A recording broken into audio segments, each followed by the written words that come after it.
O vídeo que você clicou já vai começar, mas antes, deixe seu like, compartilhe e se inscreva no canal TV Flórida, a sua TV brasileira nos Estados Unidos. Eu fui informada aqui pela produção,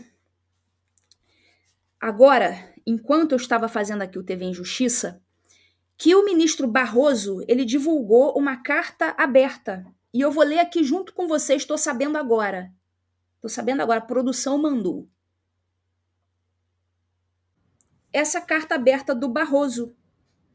E eu vou ler aqui junto com vocês. Nem sei o que está escrito. A produção mandou agora, vamos ver. Em 9 de julho último, foram anunciadas sanções. Deixa eu ver. Ixi, mas é uma carta grande. Bom, foram anunciadas sanções que seriam aplicadas ao Brasil por um tradicional parceiro comercial. Como o cara não vai falar Estados Unidos? Fundadas em compreensão imprecisa dos fatos ocorridos no país nos últimos anos. Compreensão imprecisa. Quer dizer, o Barroso está dizendo que os Estados Unidos não entenderam o que está acontecendo no Brasil. Eles entenderam de forma imprecisa. Cabia ao Executivo, e particularmente à diplomacia, não ao Judiciário, conduzir as respostas políticas imediatas, ainda no calor dos acontecimentos. Passada a reação inicial, considero de meu dever, como chefe do Poder Judiciário, proceder à reconstituição serena dos fatos relevantes da história recente do Brasil e, sobretudo, da atuação do STF. Vamos lá, estou até com medo do que vai dizer o Barroso aqui. As diferentes visões de mundo nas sociedades abertas e democráticas fazem parte da vida e é bom que seja assim, mas não dão a ninguém o direito de torcer a verdade ou negar fatos concretos que todos viram e viveram. Quem será que está negando o fato concreto? É a gente ou o STF? A democracia tem lugar para conservadores, liberais e progressistas. Será, Barroso? Não me parece que os conservadores têm um lugar, não. Vocês só estão canetando os conservadores. Na eleição, aliás, foi assim. A oposição e a alternância no poder são da essência do regime. Mas você, Barroso, você está escrevendo isso aqui, mas você derrotou o bolsonarismo, não foi? Porém, a vida ética deve ser vivida com valores, boa-fé e a busca sincera pela verdade. Não me parece que o STF esteja buscando sinceramente a verdade, não. Para que cada um forme a sua opinião sobre o que é certo, justo e legítimo, segue uma descrição factual e objetiva da realidade. Começando em 1985, temos 40 anos de estabilidade institucional, com sucessivas eleições livres e limpas e plenitude das liberdades individuais. Só o que constitui crime tem sido reprimido. Não se deve desconsiderar a importância dessa conquista num país que viveu, ao longo da história, sucessivas quebras de legalidade constitucional em épocas diversas. Inclusive essa, Barroso. Essa época de hoje, na qual o senhor é presidente do STF, também está promovendo, via STF, essa sucessiva quebra da legalidade constitucional. Nesse momento, vocês aí do STF são os responsáveis por isso. Essas rupturas ou tentativas de ruptura institucional incluem apenas nos últimos 90 anos. Aí ele fala aqui, intentona comunista, Estado Novo, Getúlio Vargas, Pererê, João Goulart, a instituição do João Goulart, AI-5, Pererê, anos de chumbo, Geisel, aí ele fala essas coisas aqui. A preservação do Estado Democrático de Direito tornou-se um dos bens mais preciosos da nossa geração. Mas não foram poucas as ameaças. Eu sei que não foram poucas, inclusive vocês, Barroso, vocês do STF são as ameaças hoje. Nos últimos anos, a partir de 2019, vivemos episódios que incluíram tentativa de atentado terrorista à bomba no aeroporto de Brasília. Eu acho que seria mais razoável se ele começasse dizendo instauração da portaria GP número 69 pelo Dias Toffoli, que foi em 2019, ou seja, quando começou o tal do inquérito do fim do mundo, mas pelo visto ele não vai falar disso, né? Tentativa de invasão da sede da PF, tentativa de explosão de bomba no STF, acusações falsas de fraude eleitoral, acusações falsas, que ele não deixou, né, ele via STF não deixou nem que essas acusações fossem feitas, nem que fosse questionada. Mudança de relatório das Forças Armadas, que concluiu pela ausência de fraude nas urnas. As Forças Armadas não concluíram pela ausência. As Forças Armadas claramente disseram que não tinha como verificar nada. Isso aqui essa cartinha aqui é a fraude em si, né? Ameaças à vida e à integridade física de ministros do STF, inclusive com pedidos de impeachment. Ele está com medinho de impeachment, né? Acampamentos de milhares de pessoas em portas de quartéis pedindo a deposição do presidente eleito. Não era pedindo a deposição do presidente eleito, era pedindo eleições limpas. E de acordo com denúncia do PGR, tentativa de golpe que incluía plano para assassinar presidente, vice e um ministro do Supremo. Foi necessário um tribunal independente e atuante para evitar o colapso das instituições. Ninguém vai cair nessa sua conversinha, Barroso. Já está claro o que vocês fizeram. Como ocorreu em vários países, as ações penais em curso por crimes diversos contra o Estado Democrático de Direito observam estritamente o devido processo legal. Será? Será que observa o devido processo legal? E aí o doutor Chiquini, que acabou de pedir, né, acesso integral ao processo, as provas, vocês só abriram aí parte do processo 5 dias antes, 80 terabytes, sei lá, só abriram agora, enquanto o Ministério Público já tem essas provas há um ano. A defesa não pode ter, né? Cadê o devido processo legal? E cadê o devido processo legal para as pessoas que deveriam estar sendo julgadas na primeira instância, com direito a recurso, e estão sendo julgadas direto na última, não podendo recorrer para ninguém? Cadê o devido processo legal, Barroso, que você está dizendo aqui para os Estados Unidos? Se borrando todo da Magnitsky. Pensa que eu não estou vendo aqui nas entrelinhas dessa cartinha que você está se borrando de medo da Magnitsky? Vamos continuar. Olha, tá tarde pra caramba. São 11h45 da noite no Brasil e temos, nesse momento, 17.201 telas sintonizadas no TV em Justiça. Chupem essa manga. Vamos prosseguir aqui na cartinha do Barroso. Eu tô lendo junto com vocês, tá? Não li antes, não. Fiquei sabendo agora. Cadê? As ações penais em curso por crimes diversos contra o Estado Democrático de Direito observam estritamente o devido processo legal com absoluta transparência em todas as fases do julgamento. Absoluta transparência, Barroso? E aquelas decisões secretas, aquelas decisões clandestinas que a gente ficou sabendo com o Twitter Files? Cadê a transparência? Sessões públicas transmitidas pela televisão. E lá a cariação do Mauro Cid com o Braga Neto, que não foi transmitido porcaria nenhuma. Ficaram com medinho, né?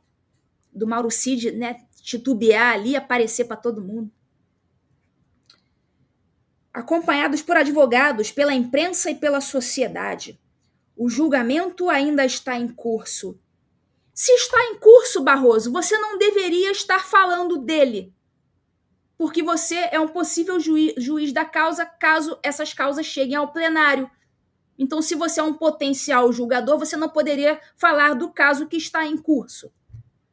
A denúncia da Procuradoria da República foi aceita como de praxe em processos penais em qualquer instância, com base em indícios sérios de crime. Advogados experientes e qualificados ofereceram o contraditório. Há nos autos confissões, áudios, vídeos, textos e outros elementos que visam documentar os fatos. Visam a documentar os fatos, né? O STF vai julgar com independência e com base nas evidências. Se houver provas, os culpados serão responsabilizados. Se não houver, serão absolvidos. Jura?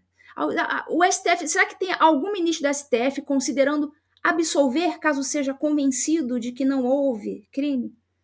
Assim funciona o Estado Democrático de Direito. Assim funciona. Só que no Brasil não está funcionando. O Estado de Direito é isso aqui, você está narrando. Mas não é isso que vocês estão fazendo. Para quem não viveu uma ditadura ou não a tem na memória, nesse momento, Barroso, todos os que estão vivos no Brasil estão vivendo a ditadura. Então, nesse momento, não há uma pessoa sequer no Brasil que não tenha vivido a ditadura. Nesse momento, todos estão vivendo.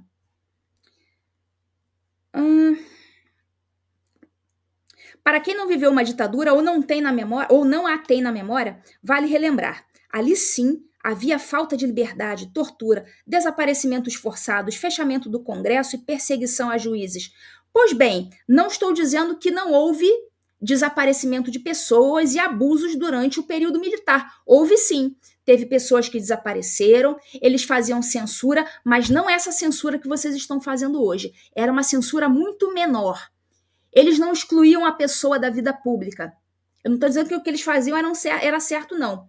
Eles pegavam um trecho de música, um trecho da reportagem e censuravam, o que era errado. Mas vocês fazem muito pior, porque vocês bloqueiam é tudo. Bloqueiam é a pessoa. A pessoa deixa de ter existência no ambiente virtual, o que é chamado de censura prévia, porque você não sabe o que a pessoa vai falar amanhã, iria falar depois ou depois. Você já corta a pessoa ali, o problema na raiz, e evita que essa pessoa fale para o futuro. Portanto, o que vocês estão fazendo, Barroso, é muito pior do que o que foi feito durante a ditadura militar. Vamos prosseguir aqui. Realiza-se a justiça... Não. Olha só, no Brasil de hoje, não se persegue ninguém. Jura, Barroso, que não se persegue ninguém? Ah, o Bolsonaro não é perseguido, não. Os apoiadores do Bolsonaro não são perseguidos?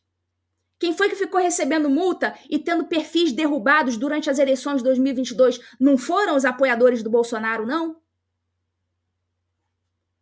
Ninguém é perseguido. Realiza-se a justiça com base nas provas e respeitado o contraditório. Como todos os poderes numa sociedade aberta e democrática, o judiciário está sujeito a divergências e críticas. Não está sujeito, não. No Brasil, vocês não permitem. Não permitem nem a crítica. Se manifestam todo o tempo sem qualquer grau de repressão. Opa! O judiciário está sujeito a divergências e críticas, que se manifestam todo o tempo sem qualquer grau de repressão. Essas divergências e críticas não sofrem repressão, Barroso? Não é isso que está aparecendo. Ao lado das outras instituições, como o Congresso Nacional e o Poder Executivo, o STF tem desempenhado com sucesso os 3 grandes papéis que lhe cabem: assegurar o governo da maioria, preservar o Estado Democrático de Direito e proteger os direitos fundamentais. Como vocês são bonzinhos, né? Por fim, cabe registrar que todos os meios de comunicação, físicos e virtuais, circulam livremente, sem qualquer forma de censura. Ah, quer dizer que os meios de comunicação virtuais circulam livremente? Fale-me mais sobre o Terça Livre, Barroso. O STF tem protegido firmemente o direito à livre expressão. Entre outras decisões, declarou inconstitucionais a antiga lei de imprensa, editada no regime militar, as normas eleitorais que restringiam o humor e as críticas a agentes políticos durante as eleições, bem como as que proibiam a divulgação de biografias não autorizadas. Mais recentemente, assegurou proteção especial a jornalistas contra tentativas de assédio pela via judicial. Chamada a decidir casos concretos, envolvendo as plataformas digitais, o STF produziu solução moderada. Eles são super moderados. Menos rigorosa que a regulação europeia, preservando a liberdade de expressão, a liberdade de imprensa, a liberdade de empresa e os valores constitucionais. Pergunta se o Google, o Facebook, o Instagram, o TikTok estão concordando com isso aqui, no sentido de que eles vão ser responsáveis por qualquer publicação que desagrade o Olimpo. Escapando dos extremos, demos um dos tratamentos mais avançados do mundo ao tema. Olha como são avançados. Conteúdos veiculando crimes em geral devem ser removidos por notificação privada. Certos conteúdos envolvendo crimes graves, como pornografia infantil e terrorismo, devem ser evitados pelos próprios algoritmos. E tudo mais dependerá de ordem judicial, inclusive no caso de crimes contra a honra. Tudo mais dependerá de ordem judicial? E aquela história de que, né, as próprias Big Techs vão ter que remover os conteúdos, né, a priori, sem depender das instâncias judiciais. Como é que fica? É nos momentos difíceis que devemos nos apegar aos valores e princípios que nos unem: soberania, democracia, liberdade e justiça. Como as demais instituições do país, o judiciário está ao lado dos que trabalham a favor do Brasil e está aqui para defendê-lo. Essa é a cartinha do Barroso que eu li aqui junto com vocês. E, enfim, já é bom que eu já li comentando, né? Então fiquem sabendo. Ou seja, é aquela velha expressão: fala, Tino, sentiu. Sentiu. Olha o tamanho da carta que o sujeito escreve. Tá com medinho das sanções. O Brasil vai pro ralo por conta da decisão de vocês, do STF. vai ser responsabilizado por isso. Sabe que a culpa é do STF e do Lula também, claro. Tem parcela de culpa nisso. Sabe que está na boca de receber uma Magnitsky. Por muito pouco, não foi barrado aqui nos Estados Unidos há umas semanas. O Paulo Figueiredo falou, ligaram ali, o Trump, em cima da hora, falou para devolverem o visto lá no sistema, lá para o Barroso, porque ele quer focar só no Alexandre de Moraes. Então, sentiu. Se você chegou até aqui, é um bom sinal. Para assistir os vídeos completos, acesse nosso site ou baixe nosso aplicativo totalmente grátis.